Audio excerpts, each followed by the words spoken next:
Housewife भाभी कावेरी शर्मा जी की इकलौती बहू थी, जिसे ससुराल में प्यार तो मिलता मगर कौड़ियों के भाव में। हाँ, जब ससुराल में सर चढ़ी ननद बैठी हो तो क्या हो, वो कभी अपनी भाभी को चैन से रहने दे सकती है क्या? ना ना, बिल्कुल नहीं। ऐसी ही है चंदा। चंदा अपनी भाभी कावेरी को हमेशा परेशान करती रहती। एक दिन की बात है।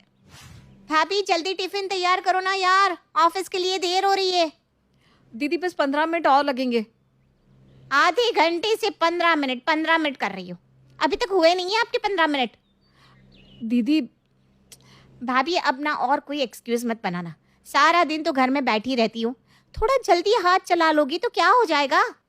आपकी वजह से आज अगर मैं लेट हो गई ना तो मेरी तो शामत आ जानी है। बॉस हमेशा सर पर तांडव करने के लिए आ जाता है। आपको क्या, आपके तो मजे ही मजे हैं। ऐसा नहीं है दीदी, घर में भी बहुत सारे काम होते हैं। आपके पास जुबान चलाने के सिवा और काम भी है क्या? हाँ, बन गया हो टिफिन तो लाओ अब। ये लो दीदी। और चंदा वहां से चली जाती है। वहीं दोपहर के समय, बहू मेरे पैर बहुत दर्द हो रहा है। लाइए मैं मालिश कर देती हूँ। कावेरी अपना सारा काम छोड़कर सास के पैरों की मालिश करती है। 2 घंटे से तू मेरे पैर दबा रही है, लेकिन ये दर्द है कि ठीक होने का नाम ही नहीं ले रहा। एक काम करती हूँ, चंदा को कह देती हूँ आते समय दवाइयाँ ले आएगी। 4:30 हो रहा है, 1.5 घंटे की तो बात है। ठीक है माँ जी। फिर सास चंदा को कॉल करती है। चंदा बेटा, ऑफिस से आते हुए ना दवाई लेते आना, मेरे पैरों में बहुत दर्द है। तो वो भाभी महारानी क्या कर रही है? हाँ, काम चोर है, काम चोरी करेगी और क्या।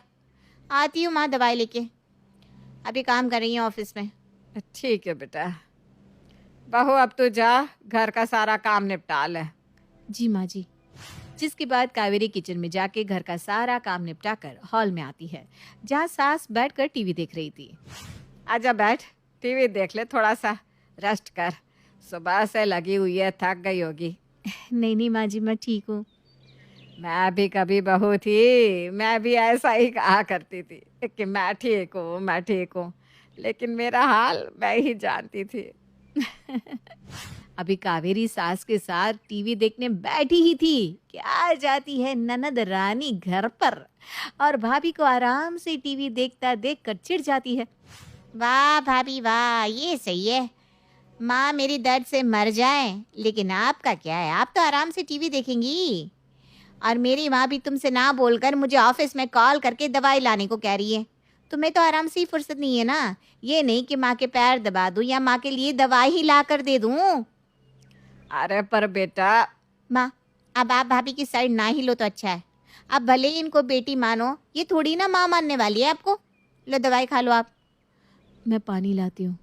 मेरे सामने अब हमदर्दी दिखाने की जरूरत नहीं है भाभी, मैं दे दूंगी पानी। ऐसा नहीं है दीदी। सब पता है मुझे कैसा है। फिर चंदा अपनी माँ के लिए पानी लाने चली जाती है। ऐसी ही एक रात। भाभी कल सुबह मेरी मीटिंग है ऑफिस में, तो मेरा ब्लेजर धुलकर सुखाकर प्रेस करके रख देना, 5 बजे सुबह निकलना है। अभी तो रात के 8 बज रहे, इतनी जल्दी कैसे होगा? वो आप देख लो। खाना बनाना छोड़कर तो ब्लेजर धुलने नहीं जा सकती, खाने को लेट हो जाएगा। एक काम करती हूँ, डिनर के बाद ब्लेजर धोकर पंखे के नीचे सुखा देती हूँ, सुबह 5 बजे तो सूख ही जाएगा। जिसके बाद बहू अपने काम में लग जाती है और डिनर और घर के बाकी काम निपटाते हुए कावेरी को देरी हो जाती है। 11 बज गए, चलो ब्लेजर धो लेती हूँ पहले। फिर बेचारी कावेरी थकी हुई ब्लेजर धोकर पंखे के नीचे छोड़ देती है और 4 बजे का अलार्म लगा देती है। 4 बजे जब वो सो के उठती है तभी ननद भी आ जाती है। भाभी मेरा ब्लेजर रेडी है ना? दीदी बस प्रेस करके देती हूँ। शाम में मैंने बोला था ना आपको, अभी तक प्रेस करके नहीं रखा, अरे जल्दी करो। तभी कावेरी जाकर देखती है तो ब्लेजर तो गिला का गिला ही था। दीदी ब्लेजर तो सूखा ही नहीं है। क्या, अभी तक नहीं सूखा? कितने बजे धोया था आपने? रात में 11 बजे। भाभी आप पागल हो क्या, आपका दिमाग है या नहीं? मैंने शाम में ये काम बोला था आपको। आज मेरी इंपॉर्टेंट मीटिंग है और लाइफ चेंजिंग भी हो सकती है। इस मीटिंग की प्रेजेंटेशन पर मेरा प्रमोशन डिपेंड करता है। सब गड़बड़ कर दिया आपने। चुड़ैल कहीं की, न जाने घर में बैठकर करती क्या है। मुफ्त की रोटी तोड़ो बस। You are just a housewife. घर में काम ही कितना होता है जो एक छोटा सा काम भी नहीं कर पाई। और ननद गुस्से में वहां से चली जाती है।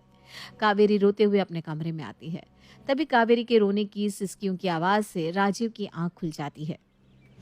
क्या हुआ कावेरी, तुम रो क्यों रही हो? कुछ नहीं। बुरा सपना देखा क्या? आओ सो जाओ, मैं हूं ना तुम्हारे पास, डरती क्यों? ऐसी ही कावेरी हमेशा ननद के ताने सहती और किसी को उल्टा जवाब नहीं देती। वहीं चंदा आए दिन अपनी भाभी को हाउसवाइफ होने के ताने देती कि वो घर में बैठकर करती ही क्या है।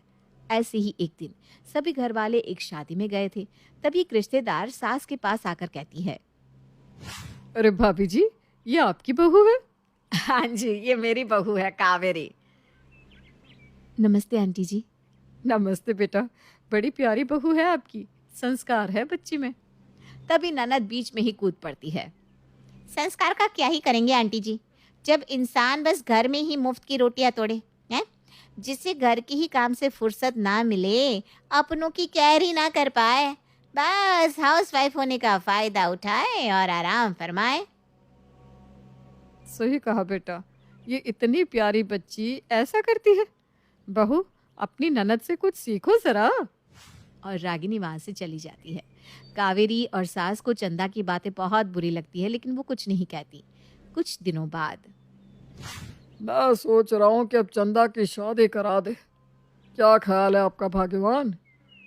ख्याल तो नेक है जी, वैसे भी 26 की हो गई है चंदा, अब नहीं तो कब करोगे? मेरा दोस्त राजेश याद है, वो कॉलेज टाइम में मेरे साथ में था।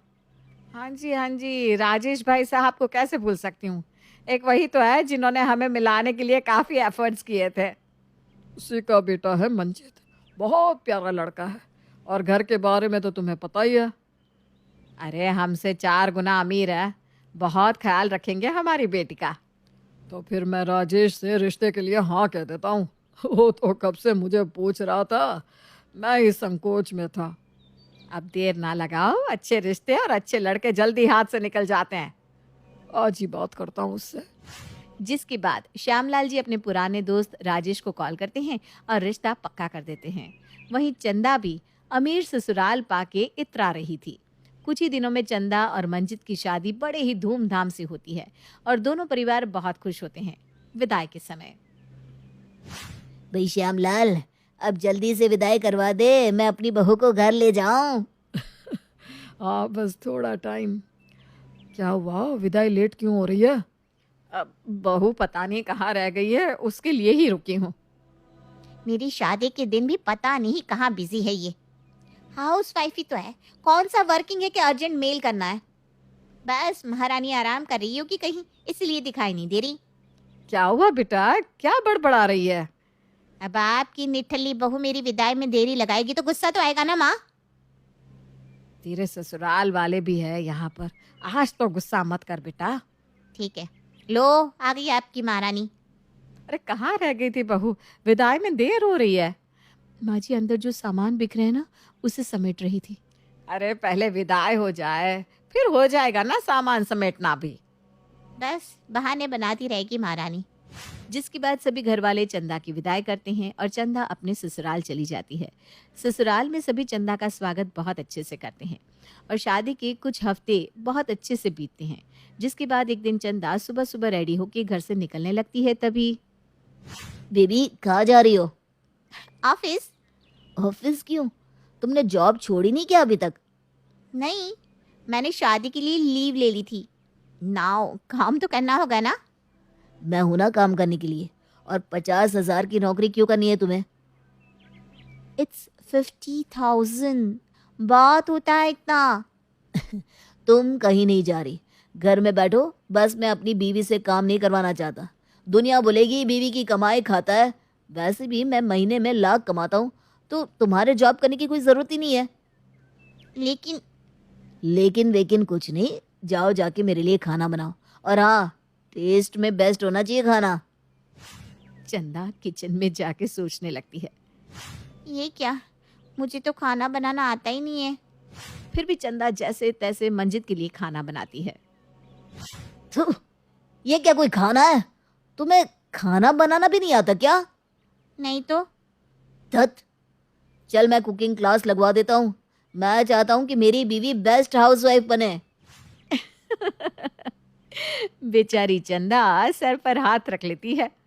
ओ शिट, क्या सोचा था चंदा ने और क्या हो गया। वो कहते हैं ना, पिछला किया सामने आता ही है। अब चंदा के साथ भी वही हो रहा था। चंदा ने शादी के पहले अपनी भाभी को हाउसवाइफ होने के लिए खूब ताने दिए थे और आज वही उसके सामने आया। For more videos, please like, share and subscribe our channel, Love for Cartoons.